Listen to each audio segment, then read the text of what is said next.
नमस्कार दोस्तों, स्वागत है आप सभी का आपके अपने चैनल द रिटेल इन्वेस्टर में। जी हाँ दोस्तों, इनसाइडर बाइंग पिछले अगर हम 12 महीने में देखेंगे यस बैंक में तो एक बहुत अच्छी इनसाइडर बाइंग दिख रही है हमको। क्या है पूरा मामला? सेकंड, जो बाजार में इतनी ज़्यादा आप कह लीजिए चहलकदमी हो रही है और यस बैंक ने भी लास्ट ट्रेडिंग सेशन में अचानक से एक कह सकते हैं आप 2 बजे के बाद से जो एक बड़ी तेज़ी दिखाई, जिसका कई कह लीजिए रीज़न कहा जा रहा है। एक बड़ी इन्वेस्टमेंट आ रही है यस बैंक में, एक बड़ा ट्रांजैक्शन हुआ है, इसके ऊपर ही बात करेंगे। और क्या इसका असर कल यानी मंडे को इसके शेयर में और भी बड़ी तेज़ी होगी? तो इन तमाम सवालों के जवाब आपको इस वीडियो में मिलेंगे। वीडियो को अंत तक देखिएगा। देखिए, यस बैंक में वीडियो बना रहा हूँ क्योंकि यस बैंक के लिए वाकई में ये खबर मुझे थोड़ी अच्छी लग रही है। और जो फंडिंग की बातें चल रही हैं उसके बाद में बहुत सारी अफवाहें भी फैलाई जा रही हैं। तो मेरा मानना ये है कि पूरी जो खबर है आपको पता होनी चाहिए, इसलिए प्लीज़ वीडियो को अंत तक देखिएगा। अब विदाउट वेस्टिंग टाइम सीधा लेके चलूंगा शेयर प्राइस की तरफ, लेकिन उससे पहले गाइस प्लीज़ वीडियो को लाइक कर दीजिए, चैनल पहली बार आए सब्सक्राइब कर दीजिएगा और चैनल की ग्रोथ वो एकदम से रोक दीजिए दोस्तों। बहुत सारे नोटिफिकेशंस नहीं जा रही हैं, इसे प्लीज़ ज़्यादा से ज़्यादा इसको अपनी वीडियो को शेयर कीजिए। मैंने जो टेलीग्राम चैनल बनाया है जिसका लिंक डिस्क्रिप्शन बॉक्स में जाके ज्वाइन कीजिए, ताकि कोई भी वीडियो मैं वहाँ शेयर ज़रूर करता हूँ, जाके आप वहाँ देख सकें। अब सीधा चलता हूँ मैं आपको शेयर प्राइस की तरफ। देखिए 2.34% की तेज़ी, और ये तेज़ी अचानक से है दोस्तों। देखिए ये एक कांस्टेंट और फिर ये गिरावट और यहाँ से ये तेज़ी, क्योंकि देखिए एक बहुत बड़ी कह लीजिए आप न्यूज़ निकल के आ रही है कि कोई एक बड़ा फंड हाउस है, एक बड़े फंड हाउस है जो इस पर खरीदारी कर रहे हैं दोस्तों। ठीक है, यस बैंक में बड़ा स्टेक उठाए हैं, लेकिन वो लोग ये नहीं बता रहे हैं कि सिर्फ यस बैंक ही नहीं, उन्होंने लगभग बहुत अलग अलग कंपनीज में थोड़ा थोड़ा अपना स्टेक बढ़ाया है दोस्तों, या कह लीजिए इन्वेस्टमेंट की है। और ये फर्स्ट सीरीज ऑफ इन्वेस्टमेंट है। ठीक है, ये जो सीरीज कह लीजिए जब भी आप कोई बड़ा निवेशक या बड़ा फंड हाउस कोई इन्वेस्टमेंट करता है तो series A, series B, series C, इस तरह से बहुत सारी सीरीज में निवेश करता है। तो ये सीरीज ए है, इसके बारे में पूरा चर्चा मैं वीडियो में अंत करूंगा। पहले देखिए एक पॉजिटिव समझिए कि जो ₹13 है ना, इसको तोड़ करके ये शेयर जो है क्लोज किया है। कितना? ₹13 तोड़ करके ऊपर क्लोज किया, यानी जो ₹13 का एक बड़ा कह लीजिए हर्डल था वो टूट चुका है। अब मंडे को हमें देखना यह है कि क्या नेक्स्ट जो इसका हर्डल है ₹13 कह लीजिए 50 पैसे से लेकर के ₹13.75, क्या ये तोड़ करके ऊपर जाता है? क्योंकि इसके बाद सीधा ₹14 है, और मुझे लगता है ₹14 को तोड़ना करंट सिनेरियो में यस बैंक के लिए एक बहुत बड़ा टास्क होगा, एक बहुत बड़ी चुनौती होगी दोस्तों। ठीक है, और अगर इसे 14-15 रुपए तोड़ना है तो अब जो कह लीजिए आप जो रिजल्ट आने वाले, जो क्वार्टरली रिजल्ट आने वाले नेक्स्ट मंथ से, यस बैंक अगर कोई बहुत बड़ा मिरेकल नहीं कर लेता, तब से 14 से लेकर ₹15 टूटना मुझे बहुत बड़ा टफ कार्य लगता है।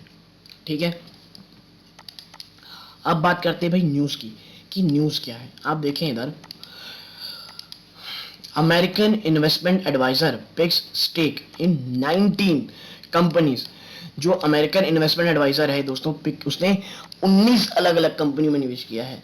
ठीक है, इसलिए जो बहुत ज़्यादा खुशी मना रहे हैं कि भाई बहुत बड़ी फंडिंग आई है, तो देखिए 19 अलग अलग कंपनी में किया गया है, जिसमें yes bank, angel one, BSE, camps और मैस्टेक, इन तमाम कंपनीज में इन्वेस्टमेंट की गई है दोस्तों।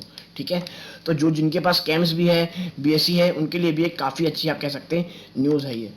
आगे अगर आप बात करें तो देखिए, Vanguard emerging market stock index fund A series और VIEIF, जो वैनगार्ड इमर्जिंग फंड है, उसने दोस्तों किया है दैट, उसने क्या किया है, उसने दोस्तों खरीदारी की है 8 लाख ज्यादा equity share in BSE limited. ठीक है, बीएसई लिमिटेड में 8 लाख ज्यादा शेयर खरीदारी की है। इंटीग्रेटेड कोर स्ट्रेटजीज, ठीक है, उन्होंने सोल्ड किया है इतनी इक्विटीज को। और देखिए इन JNFC Vanguard emerging stock index पर फंड परचेज 29 लाख से भी ज्यादा equity share in the company. However indicated core strategies Asia was the seller, उसने सेल किया था दोस्तों। देखिए अभी क्या हो रहा है ना, FIIs बहुत हैवी सेलिंग भी कर रहे हैं और कई जगह बाइंग कर रहे हैं।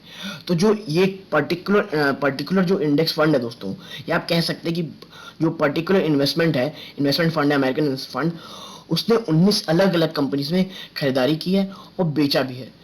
तो जो कई लोग जो बहुत ज़्यादा एक्साइटेड है कि भाई यस बैंक में बहुत बड़ी खरीदारी हुई है, तो मैं मानूंगा कि वो उतनी बड़ी बात नहीं है दोस्तों। हाँ, स्टेक उन्होंने बढ़ाया है क्योंकि ये फंड हाउस है दोस्तों, उन्हें कुछ खरीदना है, कुछ बेचना पड़ता है। अब बात करें एग्जैक्टली कि भाई यस बैंक में उन्होंने कहाँ खरीदारियां बेची है, तो देखिए आप पाएंगे, मैं इसमें आपको दिखाता हूं that American investor adviser the Vanguard group INC Vanguard emerging market stock index fund has acquired stake in 19 companies. देखिए ये इंडेक्स फंड है, और आपको पता होगा यस बैंक भी जो है वो निफ्टी नेक्स्ट 50 का एक कह लीजिए आपको एक हिस्सेदार है। तो अगर फंड हाउस कोई में खरीदारी करता है तो ऑटोमेटिकली इसमें उस स्टॉक को खरीदेगा ही। देखिए इसमें कौन कौन सी है, यस बैंक है, एंजल वन है, बीएससी है, कैम मैस्टेक है, सेंचुरी प्लाईबोर्ड्स है, यूटीआई एएमसी है, रूट मोबाइल है, और ये ओपन मार्केट ट्रांजैक्शन के थ्रू है 17 मार्च को। The net buying cost for the investment advisory firm was 2277.2 crore. यहाँ देखिए नेट बाइंग लिखा है कि कुछ कहीं बेचा भी गया है, कहीं खरीदारी भी की गई है। तो जो आखिरी में जो बेचना और खरीदारी करेंगे तो लगभग 2277 करोड़ रुपीस की खरीदारी की गई है। However, on the same day, Singapore-based investment company Integrated Core Strategies Asia, ठीक है, उसी दिन जो सिंगापुर बेस्ड कंपनी है, इन्वेस्टमेंट कंपनी है, उसने 8 कंपनीज में अपनी स्टेक सेल की है एंड बॉट शेयर इस company. It's total net selling student 490 crore. देखिए अगर इन्होंने बेचा है वैनगार्ड ग्रुप ने, तो जो सिंगापुर बेस्ड इन्वेस्टमेंट कंपनी है उसे 590 करोड़ की लगभग सेलिंग भी की हुई है दोस्तों। ठीक है, तो इतना कुछ कह लीजिए आप, कोई बहुत ज्यादा बड़ी चीजें वाली बात नहीं है। और यस बैंक में कितनी खरीदारी की है इन्होंने, तो इन्होंने दोस्तों देखिए यस बैंक में इन्होंने एक अच्छी खासी आप कह सकते हैं कि एक बाइंग की है इन्होंने दोस्तों। ठीक है, तो इन तरह से अगर आप देखेंगे तो सिर्फ यस बैंक में खरीदारी नहीं हुई है, 19 अलग अलग कंपनीज में आप कह सकते हैं कि भैया खरीदारी हुई है, जिसमें से यस बैंक में भी एक छोटा सा अमाउंट इन्होंने क्या कह सकते हैं इन्वेस्ट किया है। ठीक, इसीलिए कोई बहुत बड़ी लेटेस्ट न्यूज़ तो ये है नहीं दोस्तों। अब देखिए इनसाइडर बैंक की जो मैं बात कर रहा था, जो कि मुझे इससे ज़्यादा अच्छी और पॉजिटिव खबर लगी। आप देखिए the insider Saif Khan made the biggest insider sale in the last 12 month. ठीक है, ये सैफ खान जो है उन्होंने इनसाइडर सेलिंग की पिछले 12 महीनों में सबसे बड़ी।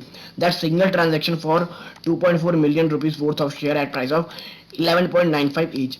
That means that insider was selling share at slightly below the current price. और ये दोस्तों जब की बात है या से काफी समय पहले की बात है। ठीक है, कि भाई जो सैफ खान था उन्होंने बिगेस्ट इनसाइडर सेल की थी 12 रुपए के आसपास के शेयर प्राइस में। We generally consider it a negative if insiders in selling, especially if they did so below the current price. But it implies that they consider a lower price to be reasonable. While insider selling is not a positive sign, we can't be sure. अब आप देखिए जो main चीज निकल के आती है, इन the last 12 months insider purchase 424,000 shares for 5.6 million, but insider sold 425.00k share for 5.3 million rupees. ठीक है, overall yes bank insider were net buyers during the last years. ठीक है, जो इनसाइडर जो बाइंग की है वो दोस्तों ज्यादा है, किससे, इनसाइडर सेलिंग से। ठीक है, you can see the insider transaction by companies and individuals over the last year depicted in the chart below. Chart मैंने डाला नहीं है दोस्तों, क्यों, क्योंकि इसी से हमें समझ में आ रहा है कि भैया जो इनसाइडर है वो खरीदारी कर रहे हैं। और देखिए ये एक लॉन्ग टर्म बेट है, इनसाइडर इसीलिए चुपचाप इसमें क्या कर रहे हैं, खरीदारी कर रहे हैं दोस्तों। ठीक है, और आगे अगर मैं बात करूं आपसे आगे चल के, तो देखिए what does the yes bank insider transaction indicate? It doesn't really mean much that no insider had traded yes bank share in the last quarter.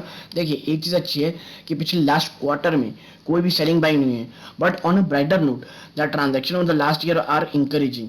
Last year में जो भी कह लीजिए ट्रांजैक्शन हुई है बहुत इंकरेजिंग हुई है, with high insider ownership and encouraging transaction. It seems like yes bank insider think that business has merit. So while it's helpful to know, देखिए इंसाइडर ये मान रहे हैं कि बिजनेस तो मेरिट में चल रहा है और आने वाले समय में एक बड़ी तेजी आप यस बैंक में उम्मीद कर सकते हो, लेकिन दोस्तों वो समय बहुत टाइम लगेगा।